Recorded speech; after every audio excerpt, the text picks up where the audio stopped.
Olá, bom dia, boa tarde, boa noite, onde vocês estiverem. Bem-vindos à palestra Moleques do Sul. Bem, tive a oportunidade nesses últimos 15 anos, estar em quase todas as ilhas do litoral de Santa Catarina, das maiores, das menores, e bem perto do Preá, pelos mais variados projetos de pesquisa. Bem, meu nome é Carlos Salvador e vou tentar passar essa experiência e as informações sobre essa história fantástica.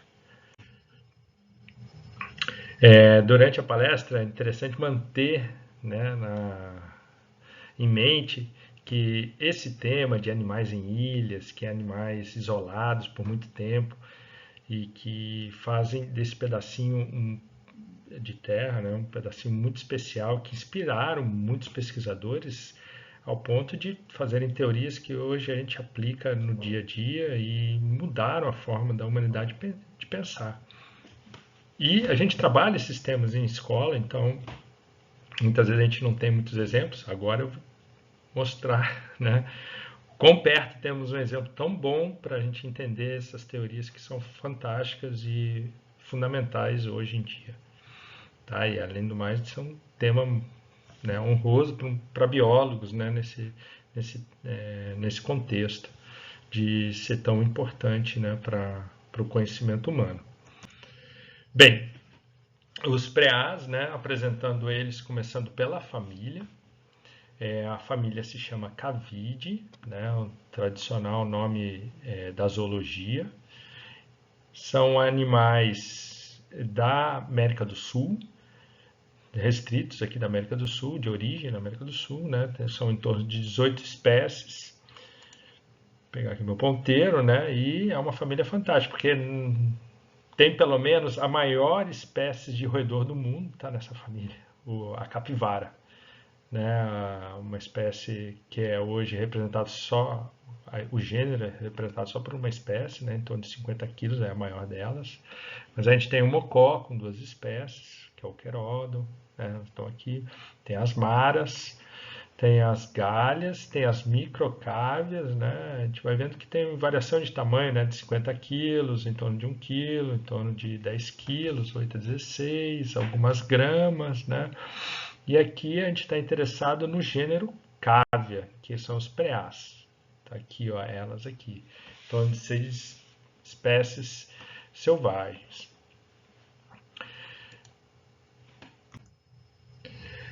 E vamos entender ela quais são essas 6. Opa, mas você está dizendo que são 6, agora são 7. O que você tá querendo enganar a gente aí? Como é que é? Não, é que esse grupo tem muita novidade escondida aqui. A gente vai achar a 7ª aqui que vale a pena contar.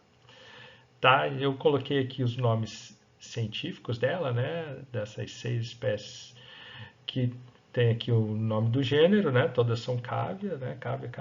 Cávia, o nome específico, né? Patizelde, texude, cávia pérea, cávia fúlgida, intermédia, cávia magna. Então está aí, ó, 1, 2, 3, 4, 5, 6. A cávia pérea é a que tem a maior distribuição aqui, né? No quase boa parte do continente, né? Principalmente para o interior. Né? E as dos Andes, né? Tem aqui, são também bem restrita, a Patzelt e a Texude aqui, que teve contato com os Incas, né? Ao longo da história aqui do continente americano, sul-americano. Uma interessante aqui para a gente entender o que é o preá é essa aqui, a cávea magna. Ela tem uma distribuição também muito particular, porque ela é só na faixa litorânea, que vai da metade do Rio Grande do Sul, do Uruguai, do litoral aqui do Uruguai, da metade até Florianópolis, exatamente embaixo da ponte Ercílio Luz, ali no campus do Instituto Federal de Santa Catarina. Então, assim, para o norte, não tem mais registro da espécie. Para ali.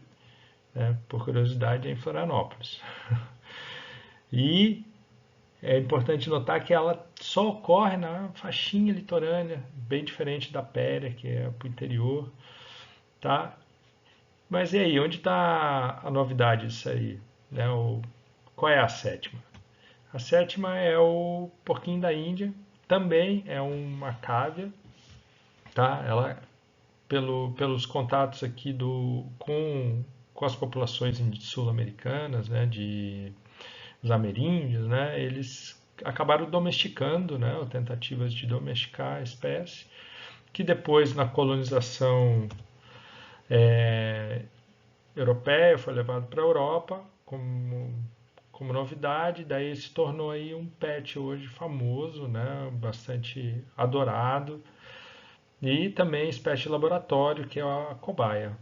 E ela é tratada como uma espécie diferente, mas não tem teoricamente não tem na natureza. Tá? É a Cavia porcellus. E dessas 7 espécies, 5 ocorrem em Santa Catarina. Uma, duas, três, quatro, 5. Santa Catarina é bem privilegiado porque também é o lugar onde só ocorre a cava intermédia, que tem várias características especiais, bem diferentes das outras. Só num destaque aqui mais específico, por exemplo, essa mancha aqui no pescoço, também tem a questão genética, citogenética, ela tem um número de cromossomos diferente, tem marcas diferentes nos pés, e tem as questões morfométricas e morfológicas que foram usadas na descrição da espécie, que eu vou falar agora sobre a descrição. Né? Ela formalmente foi descoberta ou descrita para a ciência em 1999 por esses pesquisadores aqui, que se chamam Jorge Xeren, José Olímpio e Alfredo Ximenes. Eles eram da UFSC nessa época. Né? Mas a história começou na década de 80, quando os pesquisadores iam na ilha para fazer os estudos de aves, acabaram descobrindo que lá poderia ter uma espécie de preá, pelos ossos que encontraram. Daí houve o início da pesquisa em 89 até 91, e de lá houve essas medidas, esses estudos citogenéticos, tudo, e foi tombado, né, o material todo no processo de descrição das espécies, qualquer uma, não só do preá, de todas as espécies, tem sempre, ou busca-se ter, um material de referência para dizer, ó, aqui, de testemunho, né, que aqui é a espécie que a gente está tratando, é essa aqui, que a gente chama do holótipo, e esse aqui está na UFSC. Né? E foi então descrito aqui nessa revista científica em 1999, que está o número das páginas, né, do artigo científico. Então hoje ela ocorre, é uma espécie que só é conhecida para essa ilha aqui de 10 hectares, que é o Molex do Sul, ela não ocorre nas ilhas menores, e quando foi descoberta ou descrita em 99, a ilha já era parque, então ela já nasceu com uma certa proteção do seu ambiente. Né? Tá, mas a pergunta é, como que ela chegou lá, né? E a melhor resposta que a gente tem, ou a ideia é, ela não chegou, ela se transformou na ilha, se especiou, né, o processo de especiação, ao ponto de ser diferente da outra. E como que é esse processo? Quanto tempo levou mais ou menos esse processo? Então a gente vai pegar aqui um infográfico, que é um mapa aqui, né, do continente, um mapa do Diário Catarinense, que fez uma matéria sobre o preá em 2010. Tá? Então aqui está a Bahia Norte, Bahia Sul, a ilha de Santa Catarina, a Lagoa do Peri está aqui, a ilha do Campeche está aqui, e a ilha de Moleques do Sul. Isso hoje, mas no passado houve uma variação desse nível do mar. O mar não estava aqui, o mar estava aqui. Há 8.000 anos atrás, quando a gente sabia que a água bateu lá na altura do Moleques do Sul, mais ou menos há 8.000 anos atrás. A linha de praia aqui não era aqui nesse litoral aqui. né? No passado, a água era mais reduzida devido ao período glacial, a água era mais gelo, né? Então tinha menos água e isso fazia com que as ilhas, né, na verdade, eram morros. E daí, quando a água subiu, esses morros foram isolados e a população, principalmente, provavelmente a de Cávea, né, a Cávea Magna, né, aquela que tem a distribuição do Uruguai até o Florianópolis, ela muito provavelmente ocorria aqui na parte terrestre, né, inclusive perto do morro ali, desses morros, né, e quando a água subiu, ela ficou isolada na ilha. Né, o moleque está aqui como ponto de morro. No artigo científico que descreve o preá, tem essas imagens que ajudam muito a entender.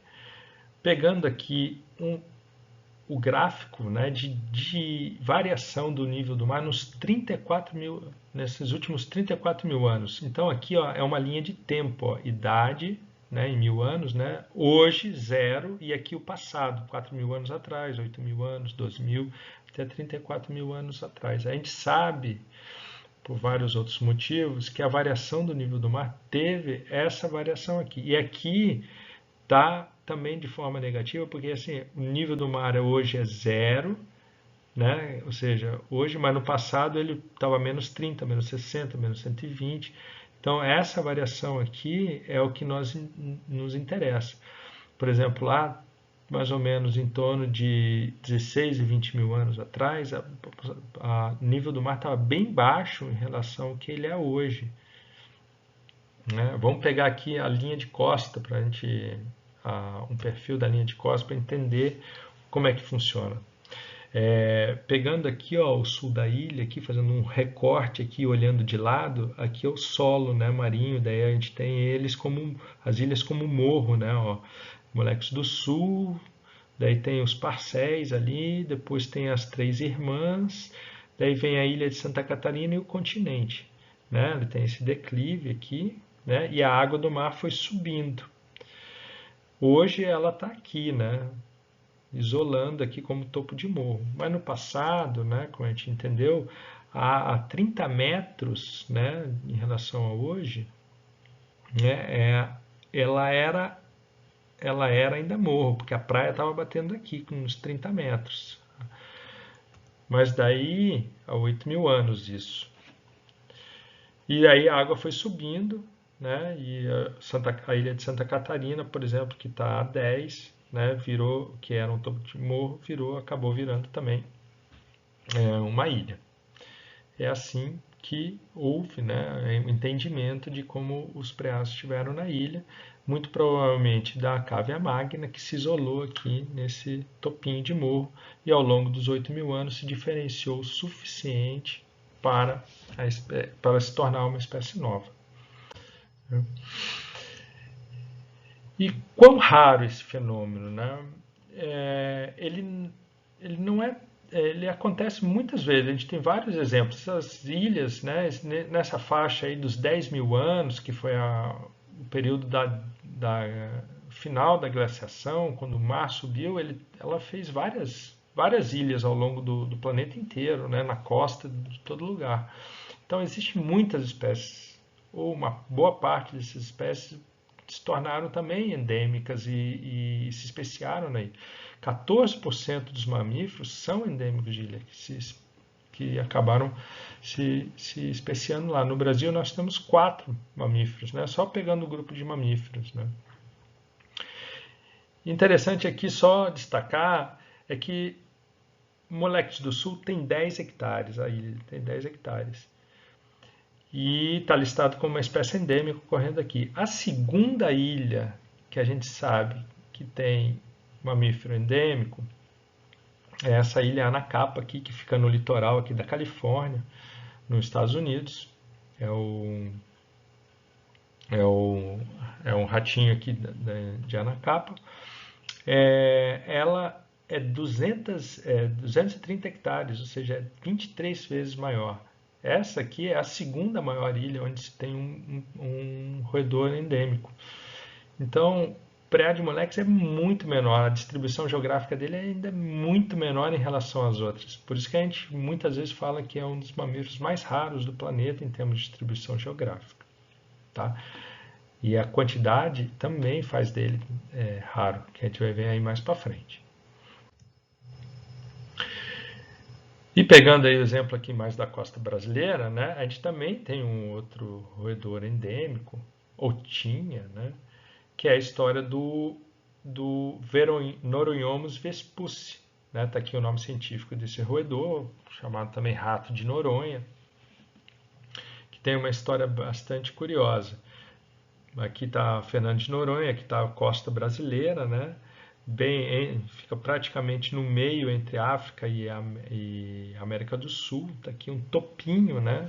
É uma ilha relativamente bem grande, né? Bem maior, existe até aeroporto na ilha.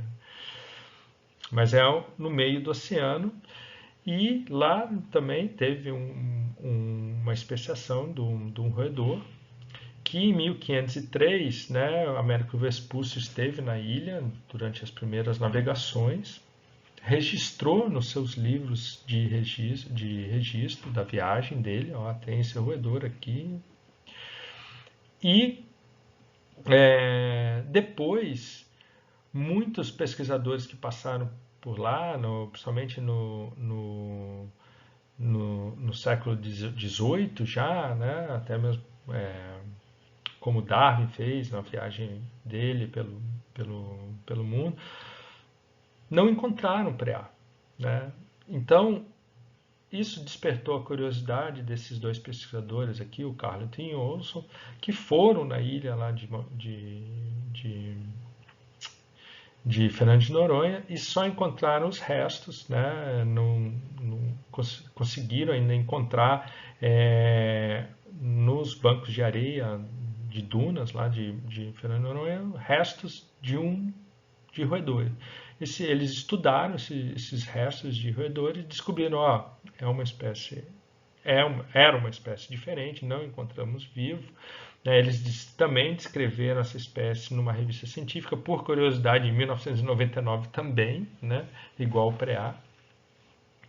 Hoje ela é considerada extinta nessas categorias aqui, que a gente chama de categorias de ameaça, né, para quem está vivo, para quem existe ainda. O preá essa espécie aqui está considerada extinta, não existe mais no planeta.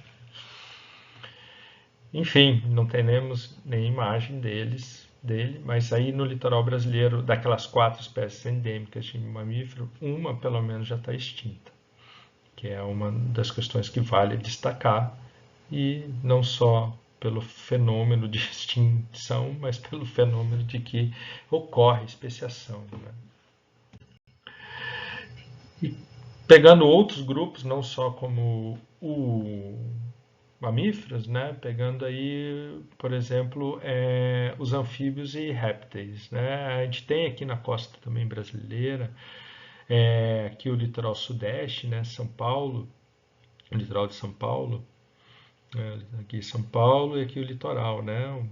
E a gente tem dois arquipélagos lá, que é o arquipélago de Alcatraz e o arquipélago de Queimada Pequena e Queimada Grande, que também são áreas protegidas, né? A gente tem as ilhas lá protegidas por diferentes unidades de conservação.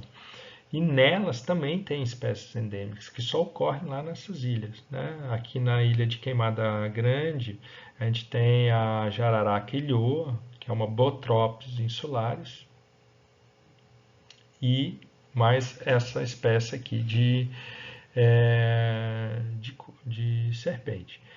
E na ilha de Alcatraz, ao norte, né, a gente tem a jararaca de Alcatraz, que é a Bothrops alcatrazes, e é uma pererequinha que é a Cygnus alcatraz. Também foi dado o nome delas em homenagem à ilha. Então tá aí. Então não é um fenômeno assim tão raro de acontecer, mas também é muito sensível e vale sempre uma proteção extra para mantermos essas espécies. Né? E uma curiosidade que vale a pena também entender e que que é um material bastante rico aí no litoral de Santa Catarina, de como é que funciona essa dinâmica de quantidade de espécies em ilhas, ao ponto de, algumas vezes, de ficar tanto tempo isolado e se tornar uma espécie diferente, né? Que é algo que a gente chama de uma riqueza dinâmica, né? Vamos pegar aqui a quantidade de espécies, né? A gente chama aqui de quantas espécies tem, S como número de espécies. A gente vai pegar aqui, ó, o continente tem em torno mais ou menos de 100 espécies de mamífero, mas a ilha de Santa Catarina já cai para um quarto disso, né, em torno de 25, 24, sempre vai depender um pouco dos autores. Na ilha do Campeche a gente já cai para 4 e a ilha de Bonecos do Sul cai para uma. Então, daquelas espécies que tem na distribuição toda aqui do litoral, ela tem uma gradação aqui. Quanto mais longe, né, menos espécie, quanto menor, menos espécie. Né? Esse equilíbrio de dinâmica também foi descrito por pesquisadores que hoje, né, também é uma das teorias mais citadas, principalmente para desenho de unidade de conservação, para proteção de áreas. Quanto mais área proteger, mais espécies tem. Né? Daí que vem essas ideias, né, inspiradas em ilhas. E aqui no nosso litoral a gente pode entender muito bem como é que funciona essa dinâmica. Né? Então tá aí a diminuição delas. E olhando o quanto tem, né, de potencial do nosso litoral, né, de Santa Catarina, a gente também tem que olhar as que não foram estudadas. Né? A gente sabe que tem endemismos, né? Aqui no continente tem, na Ilha de Moleques do Sul tem, na Ilha do Campeche tem a tendência de ser um endemismo, não só de mamífero agora, falando de maneira geral, né? Pelo menos tem uma tendência de uma pererequinha lá também no Campeche.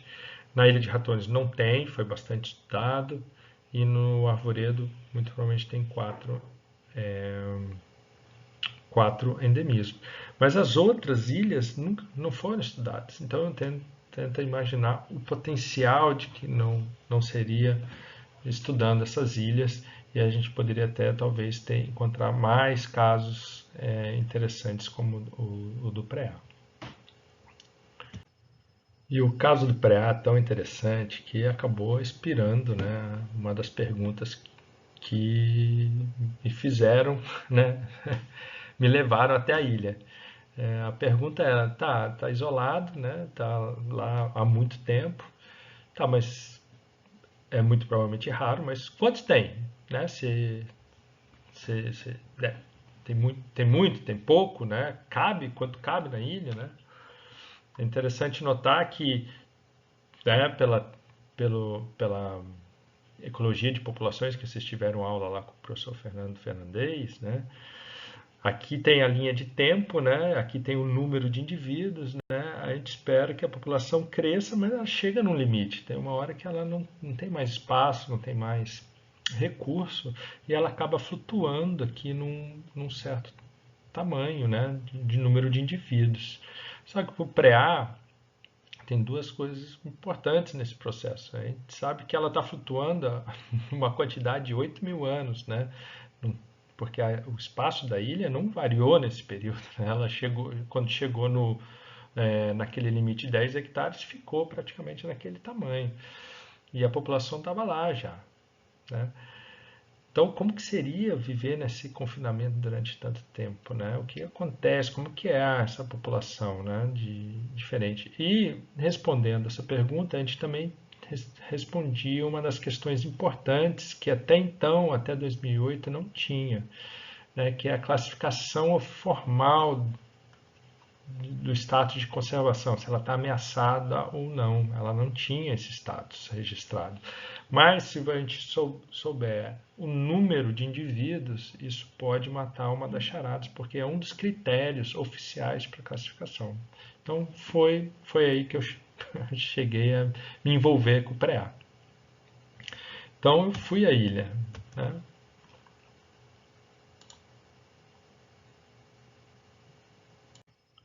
Então o projeto começou, né? E ele tinha essa escala aqui de esse degradê aqui de informações que precisava ser levantado para responder essas perguntas. Começava com as informações básicas do bicho vivo, né, de como que é a ecologia dele, né, a reprodução, a história de vida, como é a fertilidade, como ele cresce, a idade de quando ele passa a ser de uma idade para outra, quantas vezes no ano reproduz, a longevidade e questões de biologia, né, o tamanho da área de vida, que é se ele anda pela ilha toda ou se ficar restrito. Entendendo isso aqui, a gente podia começar já a entender a população, né? Sabendo qual é a proporção entre machos e fêmeas, a questão da idade, né? Se eu sei as idades de maturação e as proporções, eu sei também a proporção da população, o número de indivíduos, né? Que é o tamanho populacional. E ao longo do tempo, quanto esse número varia, quanto que eles estão variando, que é a dinâmica da população. O tamanho populacional é o critério D da IUCN, é um dos 5 critérios, A, B, C, D, E. O D é o critério um dos critérios de ameaça. E entendendo tudo isso aqui,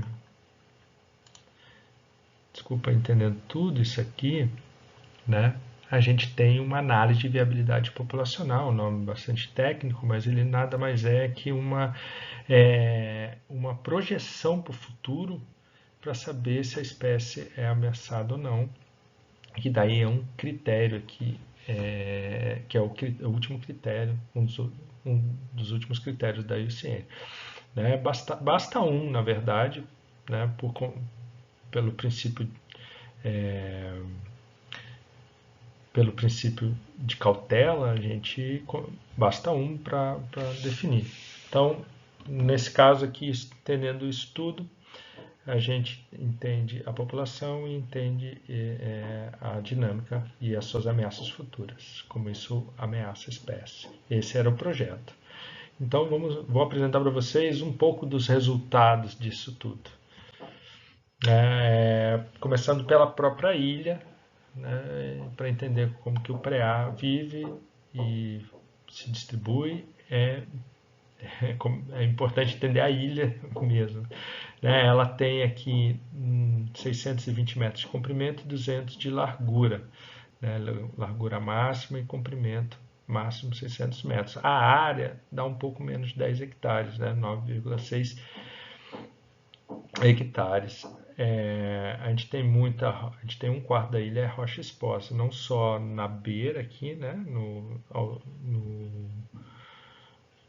que são o costão rochoso, mas também de cobertura vegetal, que maior parte, pegando aqui, detalhando esses 75% de vegetação, a gente tem aqui que maior parte dela é herbáceo, são áreas de grama, que eu destaquei em vermelho aqui, que são essas áreas aqui que estão distribuídas de forma heterogênea, não está bem homogênea na ilha. Né? A gente tem umas áreas arbóreas, 10% aqui e aqui, um pouco de arbustiva, e o herbáceo aqui, que é as áreas de grama, que é muito importante porque o preá se alimenta dessas espécies. Ele é um herbívoro, ele só se alimenta de folha, né, de planta, ele fica pastando nessas áreas.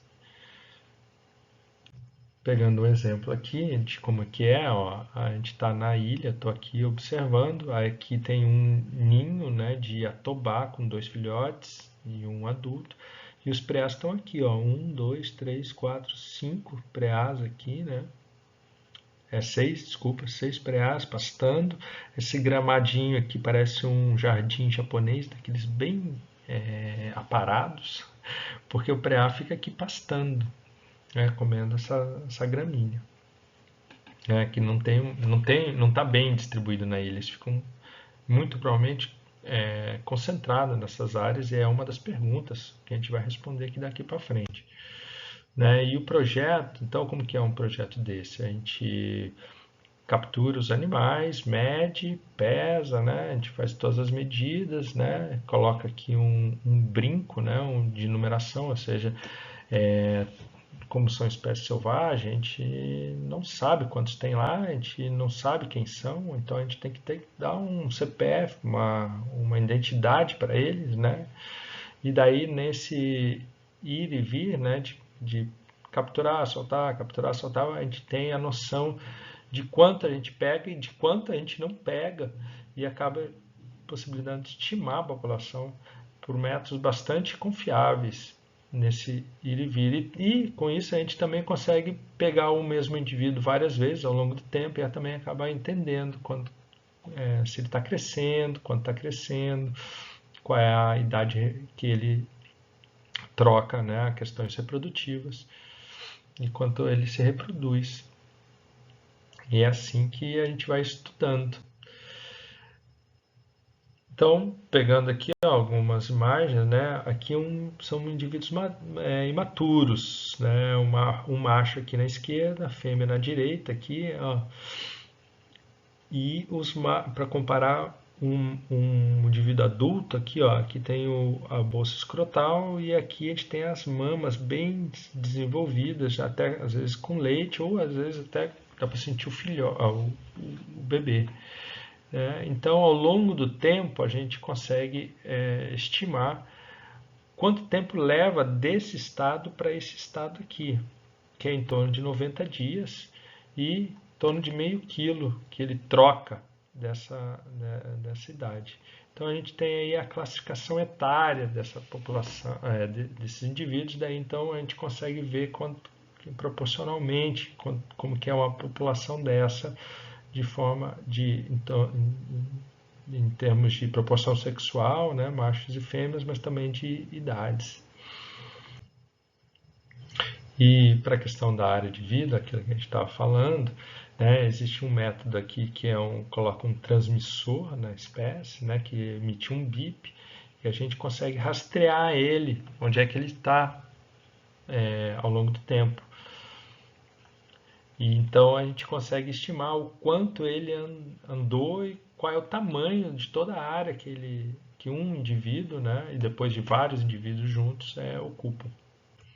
E aqui está um dos resultados dessa parte do estudo, né? Aqui está, por exemplo, a ilha numa silhueta mais clara aqui de fêmeas e de machos.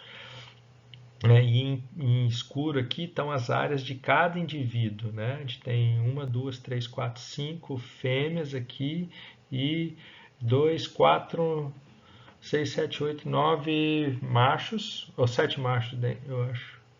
1, 2, 3, 7 machos. E então dá para perceber que eles ficam bastante restritos nesse período que foi um período de estudo, né? De 5 dias lá na ilha, né, por mês, durante 17 meses, a gente encontrou que ele fica muito restrito nessas áreas de alimentação, as fêmeas também, e só tem sobreposição que praticamente são o que poderia ser as famílias, né, ou organizações sociais. Então, assim, um indivíduo ou um grupo de indivíduos, eles não ocupam a ilha toda e nem andam pela ilha toda. Eles ocupam, na verdade, quase quase 20% da ilha, né? Que eles têm suas áreas de vida. E aí está os dados da população. A gente tem aqui o tamanho da população em barra cinza. Então aqui a gente vê que ela tem uma flutuação, e esse que é onde a gente queria chegar. Então, para cada mês, a gente tem 17 meses aqui, de abril de 2004 até junho de 2005, né, a gente tem aí uma variação dessas barras e a gente tem uma particularidade muito boa aqui para entender como que funciona essa dinâmica, porque a população só pode crescer e diminuir por dois fatores. São o recrutamento, que na verdade é só nascimento, são aqueles indivíduos que entram na população, porque não existe indivíduos vindo de outras lugares. Então, assim, quem entra nessa ilha de Preá é só Preá por ele mesmo, porque nasce. Não tem aquilo que a gente chama de imigração. E a diminuição do número de indivíduos se dá por mortalidade, morrendo, porque não tem a questão da emigração, ele não tem para onde ir. Né? Se for, ele morre. Né? Então, assim, é por mortalidade. Então, como que funciona aqui? Quando o recrutamento ou o nascimento está acima da mortalidade, ele tem um crescimento aqui, ele tende a aumentar a população. Mas quando os picos populacionais chegam, a mortalidade ultrapassa os nascimentos e ocorre uma queda muito rápida, muito brusca logo em seguida. Daí o recrutamento começa a tender a aumentar, ultrapassar a mortalidade e a população volta a subir de novo. E assim ela flutua mais ou menos nos intervalos de 2 meses. Tem esses picos e esses vales determinado pelo número de indivíduos que vai aumentando, vai se acumulando na ilha, não tem espaço para todo mundo, acaba havendo uma mortalidade, daí acaba diminuindo e assim fica flutuando a população. Então aí matou uma das charadas que a gente queria saber como é que era, mas a pergunta ainda continua: quantos preás tem? A gente sabe aqui que está flutuando e entre 30 e 60 indivíduos, e na média aqui a gente considerou 42, né, pelo período estudado. Então a gente sabe que tem menos de 50 indivíduos adultos, que na verdade é o critério lá da IUCN para a classificação de espécie ameaçada. Então a gente sabe que tem menos de 50 indivíduos adultos, então isso cai lá como um dos graus, o maior grau de ameaça de uma espécie.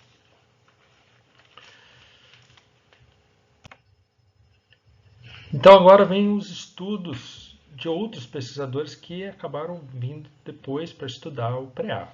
E a gente tem aí, agradecendo aí a doutora Nina Furnari, ela fez um estudo também de população, mas com foco mais no comportamento. E como ela começou o estudo um pouquinho depois da minha oportunidade, ela acabou também tendo a oportunidade de pegar alguns indivíduos que estavam com brinco ou identidade que eu tinha colocado. Então, acabou tendo uma informação a mais aqui de longevidade, porque meu estudo parou, né? A pesquisa tinha acabado, e durante 17 meses, os indivíduos, pouquíssimos chegavam nesse período todo. Mas teve alguns que passaram e como a pesquisa parou, não tive como acompanhar, mas a Nina acabou pegando e a gente sabe que a longevidade de um preá desse acaba sendo no máximo em torno aí, ou não muito mais que 4 anos, né? Mas é bom frisar que a grande maioria dos indivíduos ele acaba morrendo cedo, nos primeiros meses, pelo aquele fenômeno lá de não ter espaço para todo mundo. E quem fica são os mais fortes, os mais dominantes. Porque o que a Nina estudou, que foi muito interessante, ela estudou as famílias naqueles áreas de alimentação. Ela conseguiu detectar aqui que um ou outro acaba passando, mas as famílias estão formadas e é lá onde se desempenham as maiores relações sociais dessa espécie, como os PIOs, né? A focalização, ela classificou 43 tipos de comportamento dos preás, né? E curiosidades, né? de como esse comportamento acontece, principalmente dessa formação familiar ou dessa formação social, a organização social que é dominado por machos e várias fêmeas. Depois teve o estudo dos parasitas, né? Também se perguntou como é que é a interação ecológica e precisava saber quem são se os preás tinham, né? Pegando aqui, ó, acho que dá para ver. Ah, pena que não dá para ver aqui. Ah, deu para ver aqui, ó. No vídeo vocês vão ver algo se mexendo na pelagem. Na verdade, são esses parasitas aqui que são ácaros. Né? Ele só tem quatro espécies de ectoparasitas aqui no olho, dá para ver aqui bem. E foram descritas aqui pelo pessoal da UFSC em 2015. E um deles aqui, na verdade, se chegou a questão de espécie, de gênero, mas ficou na dúvida da espécie em si, porque é um grupo muito complicado e talvez seja uma espécie nova. Mas enfim, existe uma interação e muito provavelmente o preá aí se torna uma ilha para essas espécies. E isso é super importante, porque depende do preá para existir. Né? Então tá aí uma das curiosidades. Mas o que vem mais pela frente é a questão genética, onde a gente teve maior surpresa e matou outras charadas muito interessantes. Né? A primeira delas com o sequenciamento do genoma, não só do preá de cávea intermédia, mas também da cávea magna, aquelas que a gente tinha, que a gente sabe que é a mais próxima, mais parecida com o preá, né? Mas também dos ectoparasitas de um dos ectoparasitas dele e dos endoparasitas, aquilo que está no intestino, das duas espécies de preá. Então, o genoma foi comparado entre elas.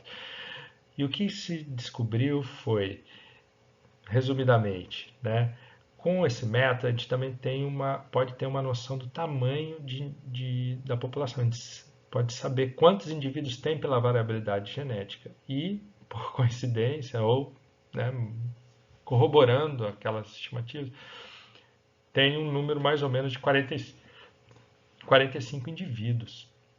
Né? E também é possível saber qual foi o gargalo lá inicial para o início dessa população. Né? Foi em 29. Então a população partiu mais ou menos de 29 indivíduos, chegou a 45, 42, ou assim, menos de 50, e ficou flutuando aí nesses patamares. Né? E a genética aí veio corroborar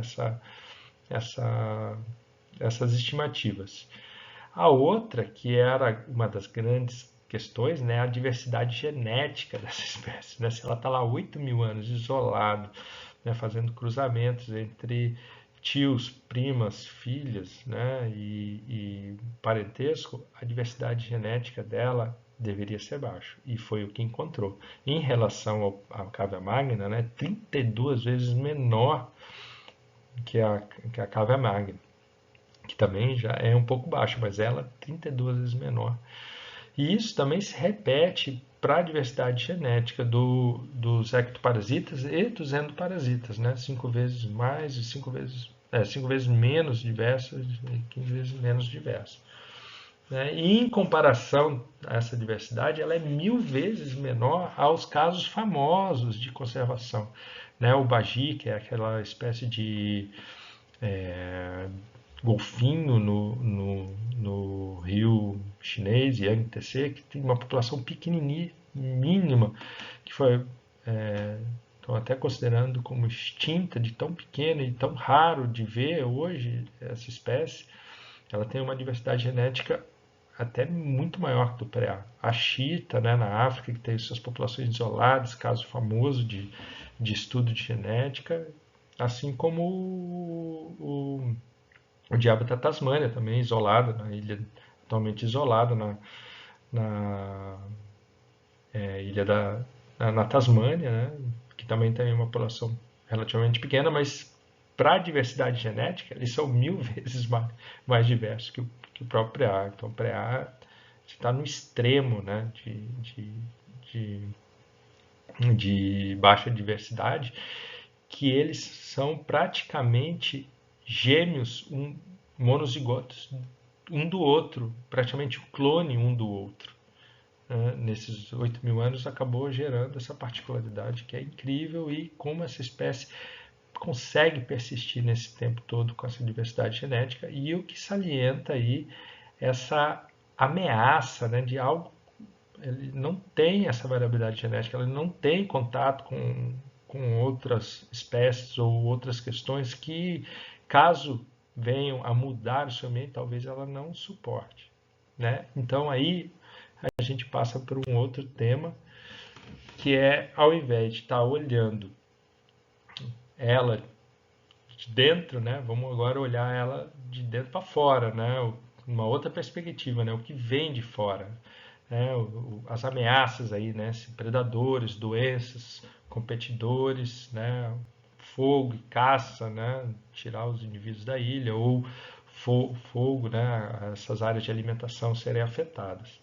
A gente vou focar aqui mais numa das principais ameaças, que é espécies exóticas invasoras, que são aquelas espécies que não são do ambiente e chegam, né, na ilha. A gente chama aí do quarteto do mal, né, perda de hábitat, espécies exóticas invasoras, super exploração, né, quando você tem muita pesca ou muita caça em cima de uma espécie e a extinção em cadeia que acaba levando as espécies à extinção, né? A principal é a fragmentação de hábitat, a segunda é espécies invasoras, principalmente em ilhas, por causa dessa sensibilidade que são as espécies em ilhas. Estão lá isoladas há muito tempo e sensíveis. Vamos ver aqui, vamos chegar perto aqui de Santa Catarina e entender como é que é. Para lembrar aqui, né, os casos famosos de como isso acontece, né, é o famoso lá da ilha de Stefan, né, na Nova Zelândia, por exemplo, né, entre as duas ilhas da Nova Zelândia tem uma ilha relativamente pequena, né, mas ela ainda continua sendo maior que o Moleque do Sul, eu acho que é 150 hectares aqui. Lá tem um farol e que foi instalado em 1863 e o seu faroleiro, o primeiro faroleiro da ilha, né, o senhor David Leo, tinha um gato, o gato Tiblis, e o gato Tiblis, né, vinha trazendo sempre um passarinho para ele, né, na porta. Só que o gato, daí o Dr. Leo, o Sr. Leo acabou levando alguns exemplares para pesquisadores e acabaram descobrindo que era uma espécie nova, que só ocorria naquela ilha. Só que era já um pouquinho tarde, porque o Tiblis, o gato, já tinha caçado quase tudo, ou tudo, né? E essa história é um dos casos mais famosos aí de extinção que ocorreu em menos de um ano, né, com a entrada do gato na ilha. Hoje é considerado uma espécie extinta aqui pela classificação da IUCN, né, extinta desde 1894. Só para manter em mente, né, e não precisa nem falar, né, a questão do Noroiomes vespúcio muito provavelmente tem uma história muito parecida, né? Porque a ilha de Fernando de Noronha foi intensamente usada, modificada, a população humana ocorre na ilha com seus pets e a introdução de outros animais e mudança de habitat, doenças e acabou levando aí provavelmente a extinção do Noroiomes vespúcio, também classificado como extinto pela IUCN. Não existe na natureza, né? A gente não sabe como é que é. E a gente não teve a oportunidade de conhecer o Noroiomes vespúcio, como a gente conhece o preá vivo hoje, né? Então, nem precisa dizer, né, que o que vem de fora tem uma grande ameaça, principalmente o que a gente traz para a ilha, né? E então, assim, a gente considera que a principal ameaça para o preá é esse uso público da ilha de forma irregular. Ela é proibido o uso, mas acontece de forma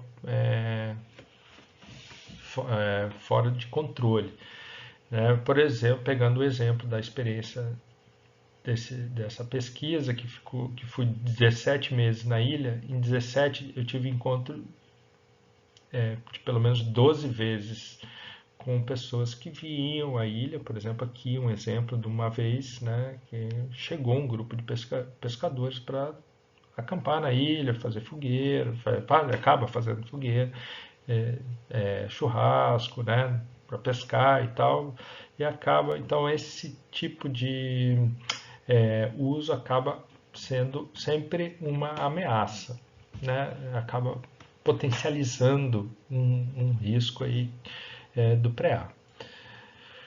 Mas isso olhando ali naquela experiência, mas olhando as outras ilhas, né, como que isso acontece aí no litoral de Santa Catarina, né? Qual é o risco de fato, né? Então, pegando aqui um raio, né? Moleques do Sul está aqui pegando um raio aqui, ó, em volta da ilha de 80 quilômetros, né? Que vai desde lá da ilhota lá de Laguna até La Penha, né? Tem várias ilhas aqui. Se a gente pegar onde teve introdução de predadores, né? Carnívoros, né? A gente tem cachorro, gato, coati, né? Em pelo menos uma, duas, três, quatro, cinco, seis, sete ilhas aqui em volta da ilha de Moleques do Sul. Então, assim, não seria um fenômeno isso acontecer, um fenômeno muito raro acontecer, porque acontece nas outras ilhas. Isso acontece também para competidores, né?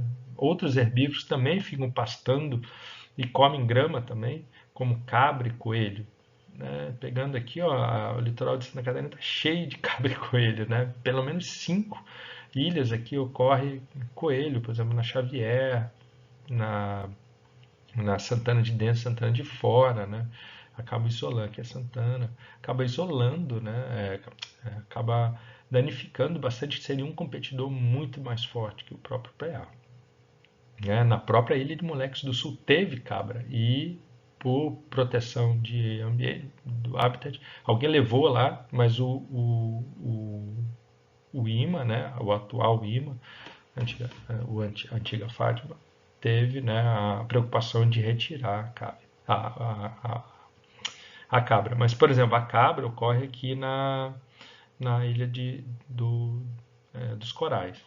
Né? Ainda cabe lá uma população relativamente grande de cabra.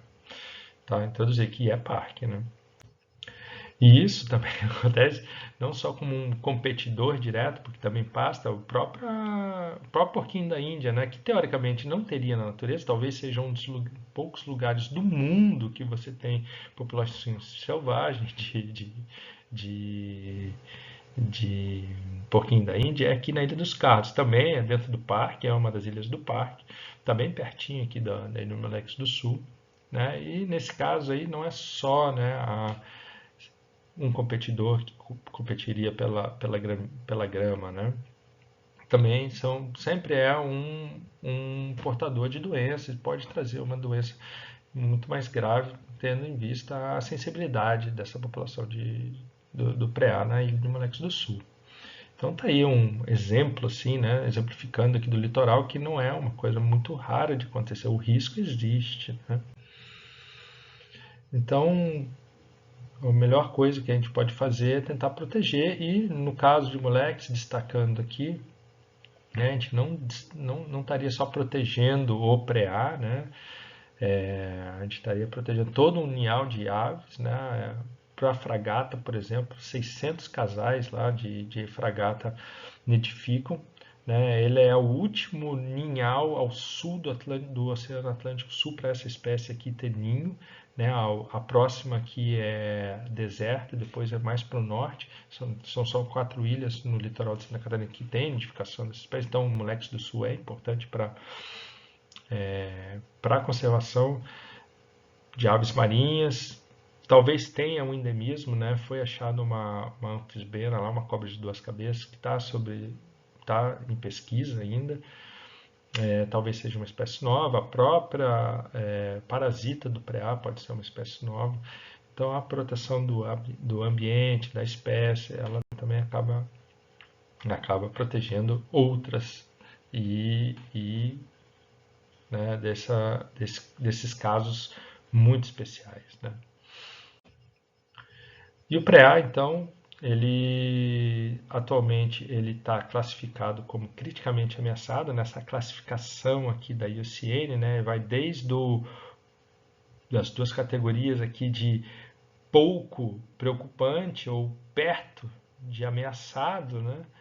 Até as três categorias de ameaça, ela está no máximo aqui. Daqui para frente é extinto na natureza e extinto, né? Como é o caso lá do esfenisco, aquela avezinha lá na ilha de Stefan, e o próprio Noroiomus vespucium já estão nessa categoria.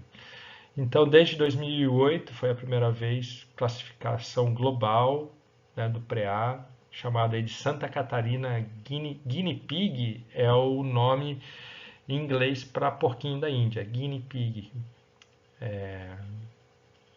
Só por curiosidade, Guinea Pig é por causa da nova. Achava-se que ele veio da Nova Guiné, né? Então, Guinea Pig é o porquinho da Índia em inglês. E o PREA de Moleques do Sul acabou tendo esse nome aqui, Santa Catarina Guinea Pig, lá na ilha, na plataforma da IUCN, que classifica ele como criticamente ameaçado desde 2008, por causa daquele estudo lá que classificou o número de indivíduos.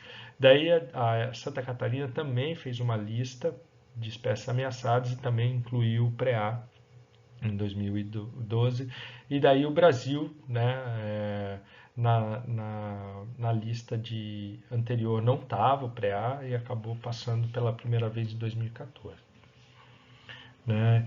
Ela também é considerada aí uma das 20 mais ameaçadas pelo grupo de especialistas em pequenos mamíferos da IUCN, né? Em torno de 3.000 espécies de pequenos mamíferos.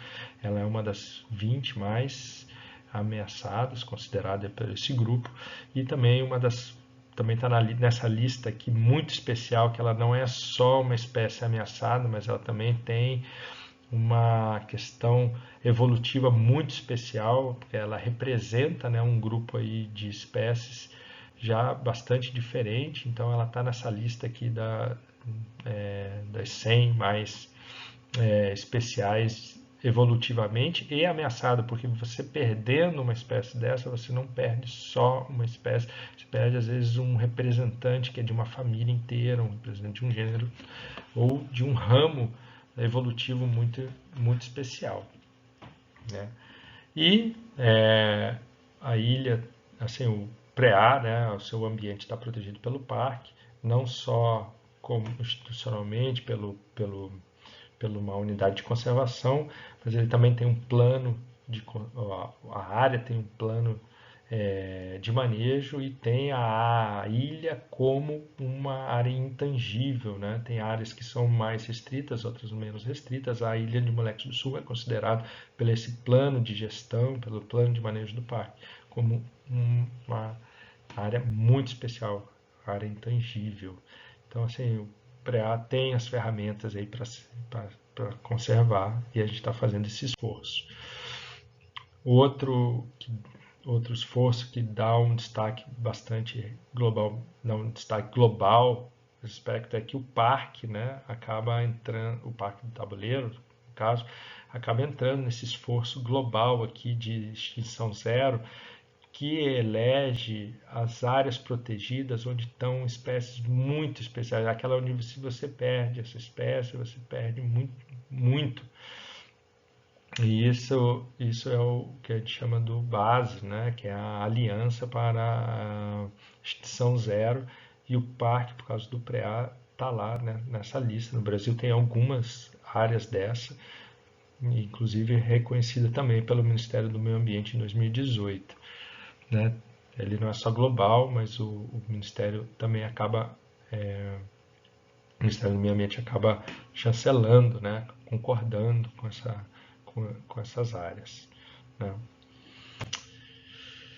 E, né, em 2019 a gente fez aí o plano de ação, que onde reuniu vários especialistas, né? Inclusive aqui vou destacar o Jorge Xeren e o próprio Zé Olímpio, que foram as pessoas que descreveram a espécie, mas daí tiveram outros pesquisadores, né? A própria Nina está aqui, o professor Fernandes, que acho que tiveram aula, o professor Thomas Lacker também, que eu acho que vai dar aula para vocês. Todos os especialistas aqui, né, fizeram um esforço de reunir todas as informações e definir ações, né, para a conservação da espécie. Algumas ações já foram concluídas e eu acho que esses detalhes vão ser falados em uma aula especial, acho que pela Luciana. Né? Mas a gente está no caminho, né? E eu gostaria de apenas terminar a palestra com uma pergunta que sempre me fazem ou sempre aparece, né? E aí, se pré-assumir, o que acontece? Bem, uma resposta fácil não existe, né? Mas seria uma perda muito grande, talvez globalmente não faria uma diferença em termos ecológicos ou catastróficos, nesse sentido talvez não seria o caminho, mas seria com uma perda muito grande para nós mesmos, né, que estamos aí tentando entender o mundo, sempre pegamos teorias, sempre pegamos conhecimentos e se referimos a esse entendimento de outros lugares, mas na porta de casa está aí. A gente faz um esforço enorme para conservar, então não é difícil conservar o preá de Moleques do Sul, está ali isolado na ilha, a gente só precisa efetivar que ele se mantenha lá pelo próprio direito deles de existir. Né? Muito melhor contar essa história toda tendo o preá lá existindo do que ter que contar histórias de outros lugares mais distantes ou de algo que aconteceu muito tempo atrás. Tá? Agradeço aí a oportunidade de contar essas histórias. Espero que tenha respondido as suas dúvidas e questões. E, mais uma vez, obrigado.